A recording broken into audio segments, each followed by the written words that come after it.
Assalomu alaykum hamyurtlarimiz.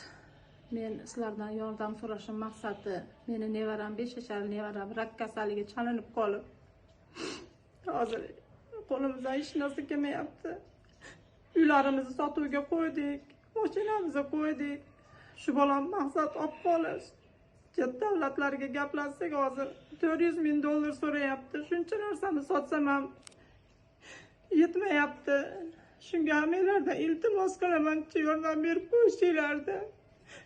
Saxovatli hammani qo'lidan keladi deb olsa, bolam yaxshi bo'lsa biz ham qarab turmaymiz, hammaga yordam beramiz, iltimos.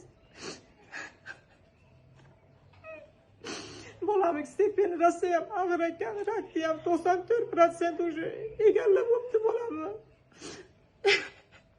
Shunga sizlardan hammalardan iltimos qilaman, shu yordam berishinglardi. Yuragim yosh 5 yashar.